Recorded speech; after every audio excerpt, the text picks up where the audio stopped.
Movie की शुरुआत में हम कॉनर मैट को देखते हैं, जो कि बहुत ही फेमस फोटोग्राफर है और उसकी खुद की एक मैगजीन भी होती है, जिस कारण से वो बहुत अमीर होता है। इसके अलावा वो एक प्लेबॉय किस्म का आदमी होता है और वो लड़कियों में बहुत ही फेमस था। अब वो अपनी मैगजीन के लिए शूट करने जाता है, जिसमें वो एक सिंगर का शूट कर रहा था जिसका नाम कैलिया होता है। अब उसका फोटो शूट करने के बाद वो उसको भी पटा लेता है, जिसके बाद वो दोनों इंटीमेट होने लगते हैं। जब वो ऐसा करते हैं तो उसके पास उसकी असिस्टेंट मेलिनी आती है, जो कि उसको कहती है कि उसकी 3 गर्लफ्रेंड्स बार बार उसको फोन कर रही हैं। तब वो उन तीनों को कॉन्फ्रेंस पर लेता है और एक ही साथ उन सबके साथ ब्रेकअप कर लेता है, जिससे वो बहुत रोती है। फिर मेलिनी उसको याद दिलवाती है कि आज उसके भाई पॉल की शादी है और आज उसका रिहर्सल डिनर है। असल में पॉल कॉनर का छोटा भाई होता है। जब कॉनर 7 साल का था और पॉल 2 साल का, तब उनकी मॉम डैड की एक कार एक्सीडेंट में मौत हो गई थी। तब से उन दोनों को उनके अंकल वेन ने पाला है, जो कि खुद भी एक बहुत बड़े प्ले बॉय होते हैं और उन्होंने ही कॉनर को ये सब सिखाया था। कॉनर भी उनको अपना आइडियल मानता है और उनके नक्शे कदम पर चलने की कोशिश करता है, पर वो अब इस दुनिया से जा चुके थे। जिसके बाद कॉनर अंकल वेन के रियल स्टेट में चला जाता है, जहाँ पर शादी होनी थी। जब कॉनर वहाँ पर पहुँचता है तो वहाँ पर वेडिंग की प्रैक्टिस चल रही थी, जहाँ पर जेनी भी होती है, जो कि कॉनर को एक वक्त पर डेट कर चुकी थी और जेनी पॉल की होने वाली वाइफ सैंडी की ब्राइडमेड होती है। कॉनर पॉल को साइड में ले जाकर कहने लगता है कि उसको शादी करने की कोई जरूरत नहीं है और उसको शादी करके कुछ हासिल नहीं होगा। अभी भी उसके पास टाइम है और वो इस बारे में सोच सकता है। तब उसको ऐसा करते हुए सब देख लेते हैं और जेनी वहाँ पर आकर पॉल को वापस ले जाती है। इसके बाद कॉनर जब अपने कमरे में वापस जाता है, तब उसको वहाँ पर बहुत सारी डेकोरेशंस दिखाई देती है, जिन्हें वो उतारने लगता है। उसको ऐसा करते हुए जेनी देख लेती है और वो उसके पास चली जाती है। तब उन दोनों में बातें होने लगती है और जेनी उससे कहती है कि उसके दिल में अभी भी कुछ फीलिंग्स बाकी है, इसीलिए वो पॉल की शादी में आया है और जैसा लोग उसे समझते हैं वो उससे अलग है।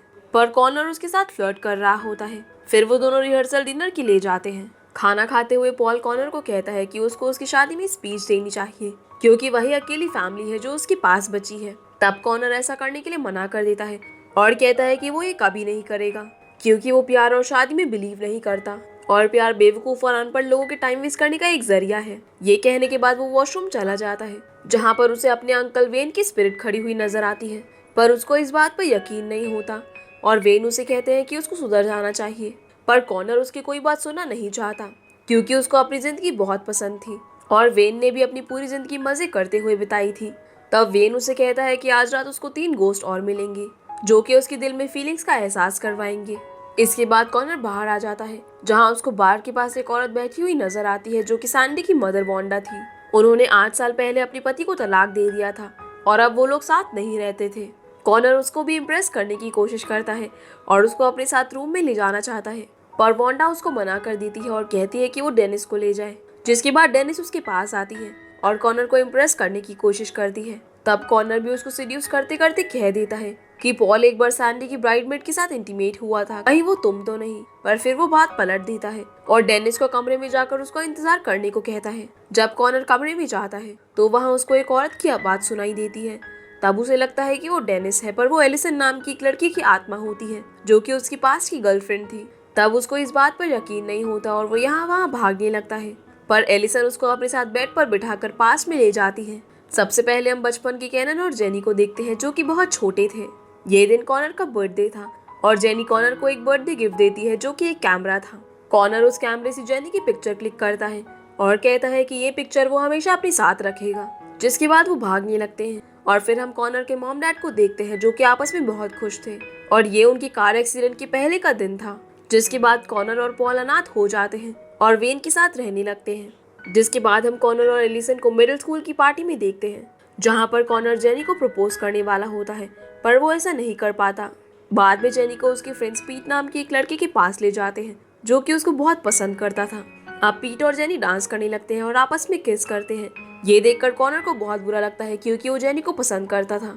फिर वो अंकल वेन के साथ होता है और उनको अपनी फीलिंग्स के बारे में बताने लग जाता है। पर वेन उसको कहता है कि किसी रिलेशनशिप की पावर इस चीज में होती है कि तुम कितना कम उस इंसान के लिए केयर करते हो।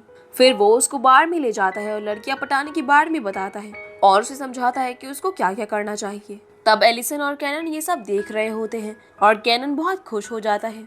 इसके बाद एलिसन उसको एक पार्टी में ले जाती है, जहाँ पर कैनन बदल चुका होता है, जहाँ पर कैनर जेनी को बहुत इग्नोर करता है और उसकी बजाय एलिसन से मिलता है। ये पहली बार था जब कैनर अपनी लाइफ में किसी के साथ इंटीमेट होता है। इसके बाद एलिसन उसको अपने साथ एक पार्टी में ले जाती है जहाँ पर कैनर बहुत बड़ा हो चुका था। अब कैनर एक बहुत बड़े फेमस फोटोग्राफर का असिस्टेंट होता है और बहुत सारे पैसे कमाता है। उस पार्टी में उसके साथ बहुत सारी लड़कियां होती है जो कैनर को जेनी नजर आती है। तब कैनर जाकर जेनी के साथ फ्लर्ट करने लगता है जो कि अब एक डॉक्टर बन चुकी थी। इसके बाद वो और जेनी डिनर के लिए चले जाते हैं और कॉनर जेनी को उसके घर छोड़ने जाता है। जिसके बाद कॉनर जेनी को उसके साथ इंटीमेट होने के लिए कहता है, पर जेनी टाइम चाहती थी। अब कुछ दिन बीत जाते हैं जब जेनी और कॉनर आपस में टाइम बिताते हैं और आखिरकार एक दिन वो दोनों इंटीमेट हो जाते हैं। जिसके बाद कैनर वहां से जाने लगता है, पर जेनी उसको कहती है कि वो उन लड़कियों में से नहीं है जिनके साथ लड़के इंटीमेट होकर चले जाएं, और वो उसे 3 सेकंड में वापस आने को कहती है, नहीं तो वो उसके साथ कभी भी बात नहीं करेगी। उसकी बात सुनकर कैनर वापस उसके साथ आकर सो जाता है, लेकिन रात में उसको याद आता है कि वो उन लोगों में से नहीं है, तो वो उठकर वहां से चला जाता है। अब जब सुबह उठकर जेनी देखती है कि कैनर वहां पर नहीं है तो वो बहुत रोने लगती है। जिसके बाद एलिसन उसको एक जगह ले जाती है जहाँ पर बहुत सारी लड़कियां होती हैं। ये वो सभी लड़कियां थी जिन्हें कैनर ने डेट किया था। वो उसे पकड़ने लगती है और कहती है कि वो उसे चाहती है। जिसके बाद कैनर वापस से प्रेजेंट में आ जाता है और उसको लगता है कि उसने कल रात कोई सपना देखा था। जिसके बाद वो अल्कोहल ढूंढने लग जाता है और अल्कोहल ढूंढता ढूंढता किचन में चला जाता है। अब वहां जाकर वो एक वाइन की बोतल खोलता है जिसका कैप सीधा जाकर वेडिंग केक के लेग में लगता है और उसके बाद वो गिरने वाला ही होता है, लेकिन कैनर उसको संभालने की कोशिश करता है। उसी दौरान जेनी एक ब्रैड नाम के लड़के के साथ डांस करने लग जाती है जो कि बहुत अच्छा था। तब डांस करते करते उनको कुछ गिरने की आवाज़ आती है और वो देखते हैं कि कैनर से केक गिर चुका है। जिसके बाद सैंडी बहुत जोर जोर से रोने लगती है और सब लोग उसको बाहर ले जाते हैं। तब किचन में सिर्फ जेनी और कैनर रह जाते हैं, जहाँ कैनर जेनी से माफ़ी मांगता है और उसको वापस एक साथ होने के लिए कहता है, पर जेनी उसकी बात नहीं मानती और कहती है कि वो जानती है कि कैनर कैसा लड़का है, इसीलिए वो उसे फिर से छोड़कर चला जाएगा। और वो ये भी कहती है कि वो हमेशा से उस जैसे लड़कों की तरफ अट्रैक्ट होती आई है, क्योंकि उसे ऐसा लगता था कि वो उन्हें बदल देगी, पर अब वो सिर्फ अच्छे लड़कों के साथ ही रहना चाहती है। जिसके बाद कॉनर अपनी कार में चला जाता है, जहाँ उसको दूसरा गोस्ट मिलता है जो कि असल में मेलिनी होती है। मेलिनी गोस्ट ऑफ द प्रेजेंट है। तब वो उसे घर के अंदर ले जाती है, जहाँ वो देखता है कि सब लोग उसके जाने के बाद बहुत खुश हैं, पर पॉल सबको कहता है कि कैनर एक बहुत अच्छा इंसान है और उसके माँ बाप के जाने के बाद उसी ने ही उसको पाला है और वो उससे बहुत प्यार करता है। ये सुनकर कैनर को बहुत अच्छा लगता है। तभी एक लड़की जेनी के बारे में कह देती है कि वो कॉनर के आसपास ही घूम रही थी क्योंकि वो उसे पटाना चाहती है। ये सुनकर जेनी को बहुत बुरा लगता है और जेनी किचन में जाकर केक ठीक करते हुए रोने लगती है। तभी वहाँ पर ब्रैड आ जाता है जो कि उसको कहता है कि उसने पेस्ट्री बनाने में ट्रेनिंग ली हुई है और वो उसकी केक ठीक करने में मदद कर सकता है। फिर मेलिनी उसको अपने साथ अपने घर ले जाती है, जहाँ वो तीनों लड़कियां जिनके साथ कॉनर ने ब्रेकअप किया था वो साथ होती है और कहती है कि कॉनर की वजह से वो एक साथ आ गई है और उनको एक नई फ्रेंडशिप की शुरुआत करनी चाहिए। तभी मेलिनी का गोस्ट वहाँ से चला जाता है और असली मेलिनी वहाँ पर आ जाती है जिसने उन लोगों को वहाँ पर बुलाया था। वो उन तीनों लड़कियों को कहती है कि उन्हें कॉनर जैसे लड़के पर आंसू जाया नहीं करने चाहिए। ये सुनकर कॉनर को बहुत बुरा लगता है और उसे रियलाइज होता है कि लोग उसके बारे में क्या सोचते हैं। बाहर जाकर उसको वेन नजर आता है और वो दोनों फिर से बातें करने लग जाते हैं। वेन उसको कहता है कि चाहे वो लड़कियों में कितना ही पॉपुलर क्यों ना हो, लेकिन उनको कोई भी प्यार नहीं करता है और कोई भी उनको अपने लायक नहीं समझता। इसके बाद वहाँ पर बहुत तेज बारिश होने लगती है। तब वेन उसे बताता है कि ये बारिश उन लड़कियों के आंसू है जो उन्होंने कॉनर के लिए बहाए हैं। जिसके बाद बहुत सारे टिश्यू पेपर्स गिरने लगते हैं, जिस पर वेन उसको कहता है कि ये उन लड़कियों के टिश्यू पेपर हैं जो उन्होंने आंसू साफ करने के लिए यूज किए थे। जिसके बाद कॉनर कार में बैठ जाता है और वो फिर से वापस वेन के रियल स्टेट के बाहर होता है। जब वो अंदर जाता है तो वहाँ पर सैंडी ने बहुत तमाशा बनाया हुआ था, क्योंकि डेनिस ने उसको बता दिया था कि पॉल एक वक्त पर उसकी ब्राइडमेड डोना के साथ इंटीमेट हुआ था, जो कि बहुत साल पहले की बात थी।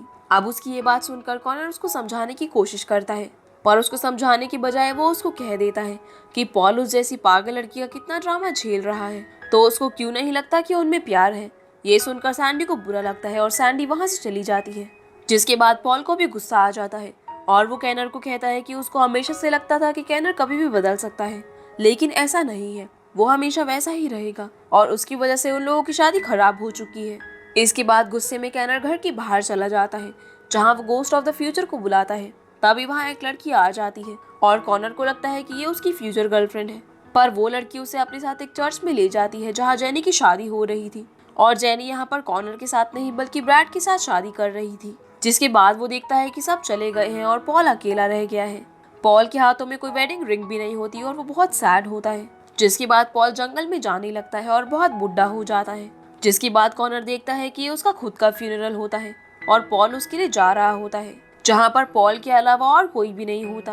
कैनर को ये देखकर बहुत बुरा लगता है कि उसके फ्यूनरल में सिर्फ एक ही इंसान है।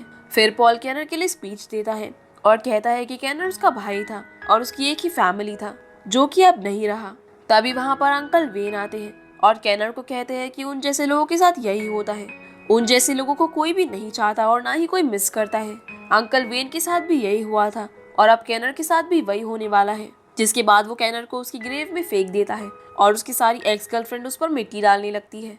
तब कैनर कहता है कि वो अब समझ गया है और उसको दोबारा से चांस मिलना चाहिए। जिसके बाद वो फिर से उठ जाता है और ये वो दिन होता है जिस दिन पॉल की शादी थी। तब कैनर देखता है कि सैंडी ने शादी कैंसिल कर दी थी और अब वो पॉल के साथ नहीं रहना चाहती। तब कैनर सैंडी को रोकना चाहता है और वो अंकल वेन की कार लेकर पेड़ों के बीच में से होता हुआ सैंडी की कार के आगे चला जाता है, जिसमें जेनी भी होती है। तब वो सैंडी को कहता है कि उसका और पॉल का प्यार बहुत अच्छा है। उसने अपना सारा गुस्सा पॉल पर निकाला, ना कि अपनी फ्रेंड डोना पर, क्योंकि उसे डोना से कोई फर्क नहीं पड़ता बल्कि पॉल से पड़ता है और वो नहीं चाहती कि पॉल उसको कभी कोई धोखा दे या फिर उसको कोई पेन झेलना पड़े। यही गलती उसने भी की थी, क्योंकि उसको लगता था कि वो किसी भी फीलिंग्स को नहीं चाहता और अब वो अकेला रह चुका है। अब उसकी इन सब बातों को सुनकर सैंडी शादी के लिए मान जाती है और हम देखते हैं कि पॉल और सैंडी की शादी हो रही है। उस शादी में कैनर फोटोग्राफर बना होता है और रिसेप्शन में स्पीच भी देता है, जिसमें वो सबको कहता है कि उनको अंकल वेन ने सिखाया था कि रिलेशनशिप की पावर किसी की केयर ना करने में है, लेकिन पॉल ने उसे सिखाया है कि रिलेशनशिप में पावर की नहीं, हैप्पीनेस की जरूरत होती है, जो कि लोगों को दूसरे इंसान की ज्यादा से ज्यादा केयर करने से मिलती है। इसके बाद वो और जेनी घर के बाहर स्विंग पर बैठे होते हैं। तब कैनर उससे माफी मांगता है, पर जेनी को अब भी उस पर ट्रस्ट नहीं था। फिर कैनर उसको वही पिक्चर दिखाता है जो कि उसने बचपन में खींची थी और वो उसने अभी तक अपनी वॉलेट में संभाल कर रखी हुई थी। फिर वो जेनी को कहता है कि वो हमेशा उसके साथ रहना चाहता है और अब की बात जब भी वो सुबह उठेगी तो वो हमेशा उसे साथ पाएगी। अब मूवी के आखिर में वो लोग साथ में डांस करते हैं और किस करते हैं और इसी के साथ ये मूवी यहीं पर खत्म हो जाती है। तो गाइस, ये थी इस फिल्म की कहानी एंड आई होप आप लोगों को ये वीडियो पसंद आई होगी। तो वीडियो को लाइक कर चैनल को सब्सक्राइब जरूर कीजिएगा। तो आपसे फिर मिलते हैं अगली वीडियो में, तब तक के लिए गुड बाय।